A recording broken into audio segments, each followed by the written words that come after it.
In the summer of 2017, the song The Race from the incarcerated rapper Tay-K hit 44 on the Billboard charts. The song went viral for the fact that Tay-K released it after being on the run for the murder of Ethan Walker.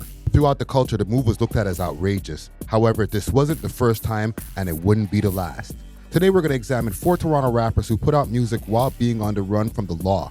Please like and subscribe and let us know what you think of these real Toronto stories. All of the stories about to be told are all published information, whether through news articles and television excerpts from mainstream media and or interviews and published posts via social media. I am not giving any behind the scenes info, and this is not considered snitching, so please do not DM me on some bull. Condolences to the families for any of the lives lost, and this is in no way to promote gang violence or street life. This is a precautionary measure to make sure you in the audience don't follow the same path. Here was already wanted in connection to a kidnapping in Canada. It took a little more than a year for federal investigators to track him down.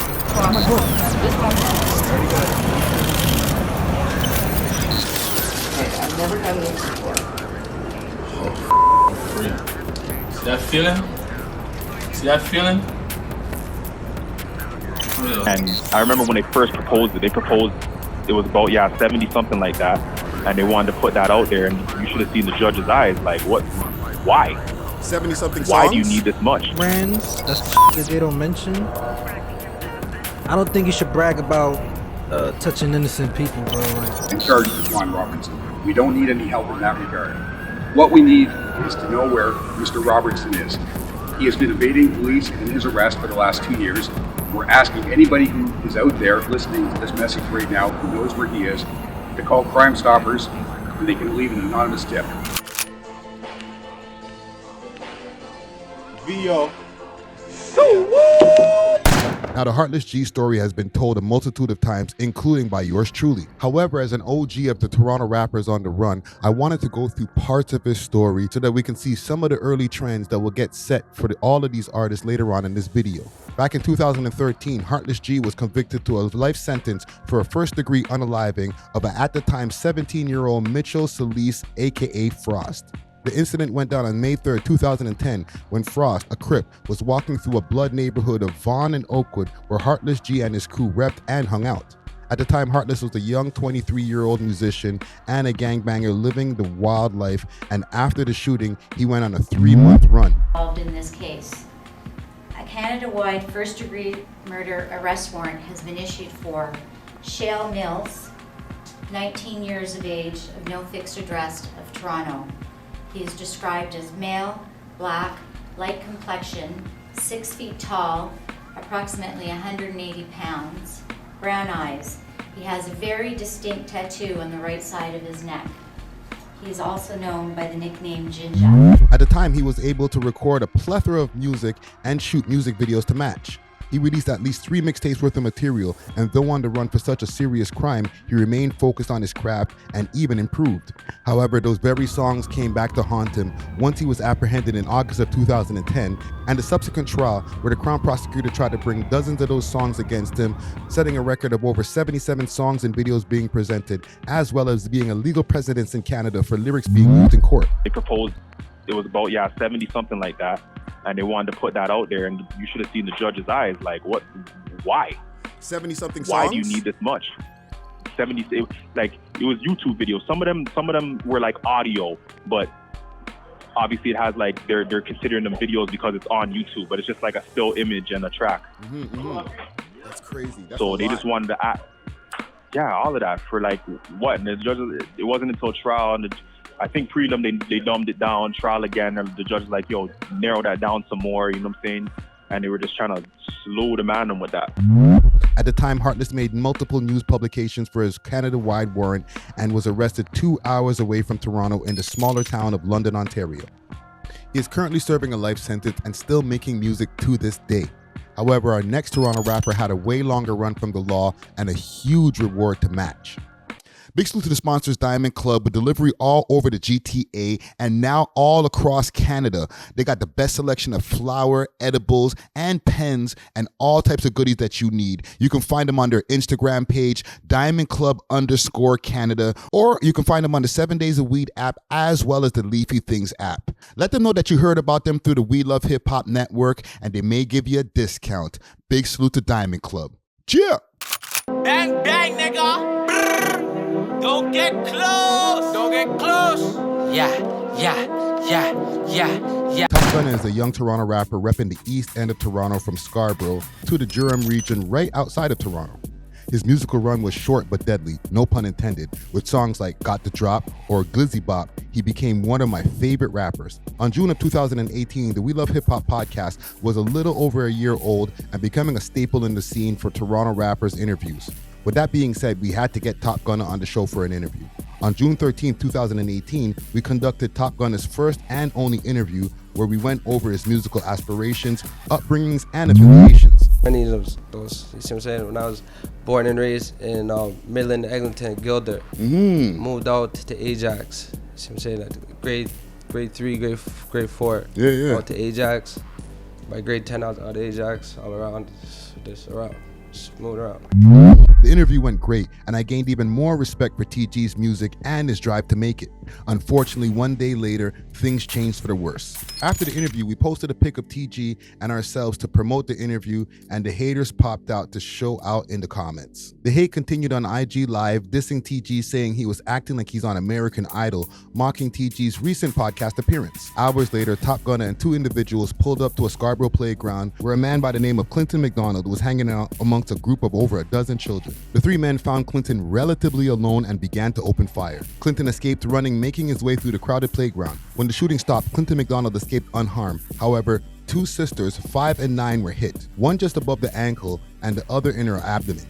Thank God the two children survived, and from there a Canada-wide warrant was made for Sheldon Area, Tariq Roden, and Taquan Robinson, aka Top Gunna. Sheldon Area was the first apprehended, but TG and Tariq started their run. Months later, Tariq Roden was apprehended and charged with a litany of offenses, including attempted murder. From there, the warrant started at $50,000 for Top Gunna, and it coincided with the new BOLO program, Be on the Lookout, started by Toronto Police Services. The services started to make citizens more aware of criminals by using social media and posters. In 2018, they put the program into full swing with a press conference with TG's face on a poster. Campaign for the Taquan Robertson Most Wanted case. The BOLO program is a Canadian public safety innovation project launched here in this very room on May 1st, 2018 in cooperation with the Toronto Police Service. The program has since expanded its activities to other Canadian cities and is thrilled to be back in Toronto this morning with this new case.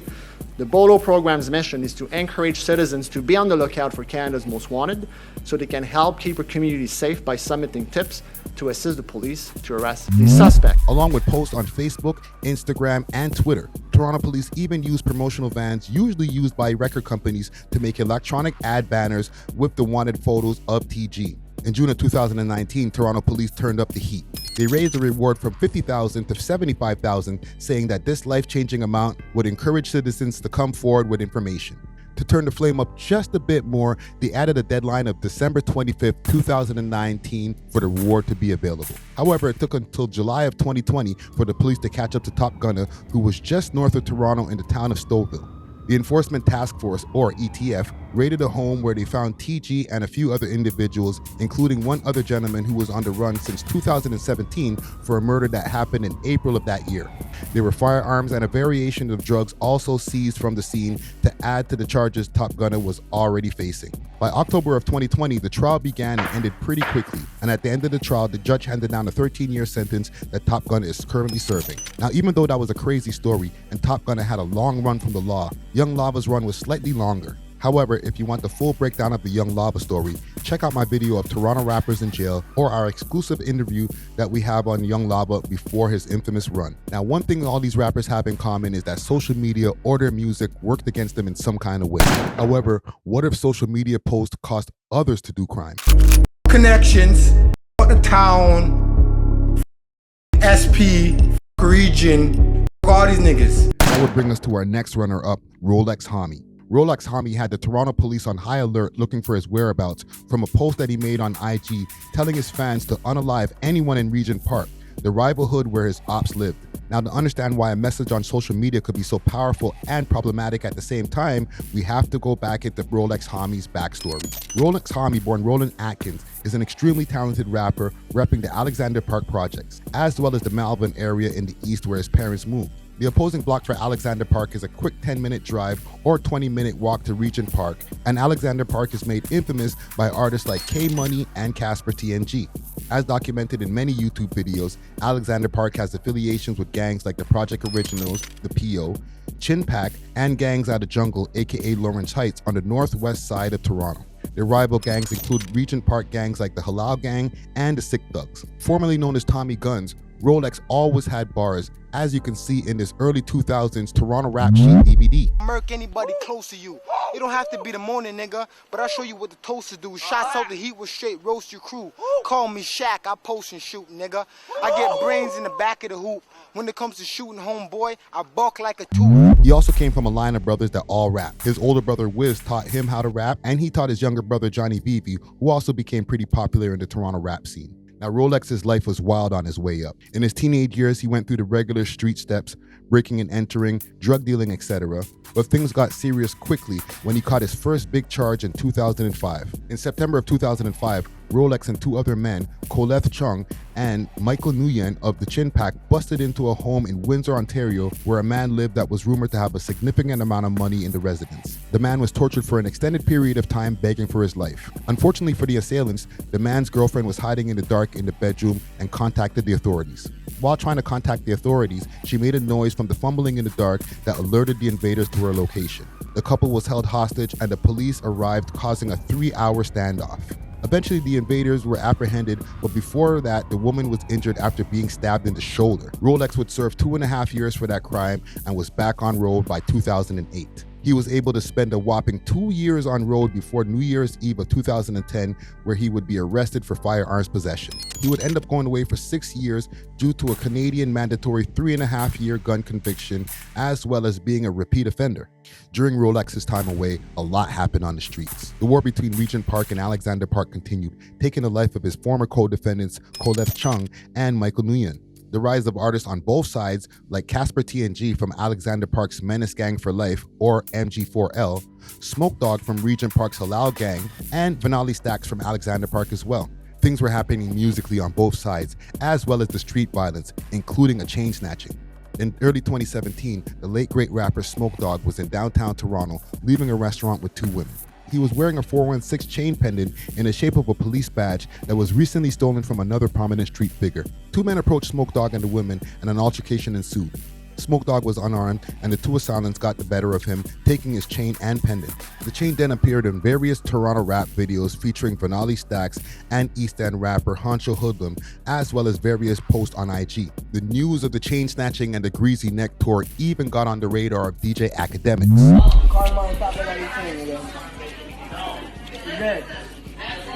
Come on and play. For real. Check it out now. PSA, all you goddamn rappers, listen up, okay? If you got a chain and you ain't got a shoot on your team willing to kill a motherfucker if they try to snatch your chain, you might want to retire your chain for the next 4 months, okay? Summertime is coming up and it's definitely chain snatching season, okay? In the last week, 3 situations alone, we've seen attempts made on rappers' chains, okay? Now, in one of the situations, one of the chains, they're actually on tour, and in another situation, didn't really work out, got stomped the out. But in this latest situation, there's a guy, his name is Smoke Dog, Halal Gang and everything, you know what I mean? Listen. By 2017, the Toronto underground music scene was about to start its craziest run. This coincided perfectly with Rolexx Homi's return from prison in early 2017. He went from Tommy Guns to Rolexx Homi and started getting a little bit more serious about his music. He got on the song Halal Meat with Vanali Stacks and Mr. Comfortable. The song title with the obvious shot at Halal Gang continued with more shots in the bars and another appearance from the Smoke Dog chain. The only reason why your trap house doing numbers, tell them, cause I was locked up for 6 summers. Remember when they caught your homie riding on a scooter? They chased him in the binos, he pointing at the shooters. He also appeared on K-Money's song Ride with Casper TNG, RK, and Mr. Rowe.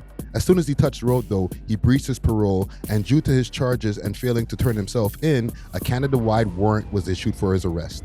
It was due to that very warrant why Rolexx Homi would keep his face covered in all his music videos and appearances. He appeared in the viral K-Money video Come Outside, even though there was a scene where his name was mentioned in the song and the words Free Rolexx Homi flashed across the screen. Now at the time this was true due to his parole violation that I mentioned earlier. He was in possession of ammunition and accused of a robbery and arrested in late 2017. He managed to beat the case though, and by 2020 he was back on road, and that's when he really crashed out. In August of 2020, Rolexx took to his IG with his 3,000 followers and made a post saying, "Shoot everyone in Regent Park."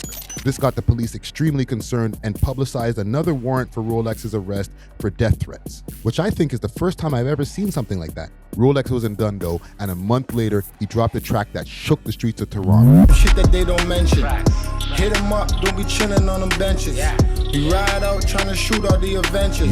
The song Avengers K was a dedication to all his ops all over the city, and immediately the repercussions started pouring in. Toronto police blamed multiple shootings in the city on the song and music video. However, Rolexx claimed that it was all from the competitive spirit of hip-hop and not meant to be taken literally. D-Block, State Property, like, you know, these niggas, like, when you're in the rap game is a competitive sport. So just because you might go in a song and say, I'm not block doesn't mean that it's hard. It just means that you want you to see how you spit on the mic. Just highlight it, you know? Not like on a beef stick, just on a competitive. That's what rap's about. Things got so crazy in the streets that the police got the video removed from YouTube. This didn't stop multiple pages from re-uploading the video, and only re-uploads of the video can be found to this day. The crash out continued, and on December 13th, 2017, Rolexx was allegedly connected to a 4 a.m. shooting that left a woman injured who may have been the intended target. A day later, Toronto police bumped Rolexx Homi higher on the most wanted list. By July of 2021, Toronto police were able to collect enough intel to make their move. Police conducted a search warrant on the Toronto home and pulled over 3 men in a car, which included Rolexx Homi. The police found 2 loaded Glocks, ammunition, various drugs, and a tactical vest. Rolexx's time was up. Rolexx Homi was hit with over 20 charges, including home invasion, firearms charges, and attempted murder. Now, before we get to our last story, I want to give a couple of honorable mentions. The top 5 story has been covered extensively on many channels as well as this one. His run from Canada to the US was legendary, as he hooked up with artists like Cuban Doll and was able to collab with artists like G Herbo, and seen in pics with rappers like Roddy Rebel, Drake, and Drakeo the Ruler, RIP. He is currently detained here in Toronto, and at the time of this recording is about to go on trial for first-degree murder. We also have to mention Jaden Finch rapper YG35, who had a legendary run that brought him across the border. However, please check out his interview on our channel if you want to get the full story. Big salute to Steamin' Hot Grabba with a variety of different Grabba flavors and dispensers. They got red rose Grabba, that red herring Grabba, and peanut butter. Hit them up on their Instagram page, Steamin' Hot Grabba, and use the code WeLoveHipHop and receive a discount on your order. Again, you can find them on Instagram, Steamin' Hot Grabba. Now let's get back to the show. Yeah. You know what I'm saying? Modest. But niggas is getting it, you know what I'm saying? And about the money, you know what I'm saying? I love me some GBP, you know? For our last runner, we get to our current day. The West End rapper Ardwick General Thorobread has a story that goes from kidnapping to murder of someone connected to Chris Brown. Thorobread is currently awaiting trial after being on the U.S. Marshals and Canada's most wanted criminal list. One of the unique things that separates Thorobread from some of these previously mentioned artists is the amount of features that he had in his musical catalog. Thorobread was a very active rapper with features from Northside Benji, Don Q, Tory Lanez, and King Von, R.I.P. His rapping beginnings go as far as the early 2000s, where he appeared on the legendary Rap Sheet DVD with rapper Deadeyes on the song Finch West Hooligans. Bake on the kid, you out of luck if you shake on the kid. On the real niggas is fake to the kid. One out the head, it'll take an 8 off your wig. The Toronto Rap Sheet DVD became very popular back in 2006, around the time of the Smack DVD craze, where Smack would roll up on rappers in their hoods. Smack would interview rappers and their crews, and a lot of times they would show off guns in the cameras. The Rap Sheet DVD also came out around the same time as the infamous Real Toronto DVD, which I appeared on, minus the guns, but the rest of the DVD was a major gun festival. 2005 also marked the year of the gun in Toronto, and the Rap Sheet DVD helped to cover the continuing trends. I say all that to say, after Thorobread and Deadeyes appeared on the DVD, a raid came down on Ardwick Avenue, arresting multiple members of the Ardwick Blood Crew via Project Flicker. This found an 18-year-old Thorobread facing multiple drug, gun charges, and attempted murder. He was eventually sentenced to 2.5 years in prison. Throughout the early 2010s, Thorobread took advantage of his freedom and started dropping music like crazy, including songs like Ya Boy. All these bitches want is real G's getting money. money.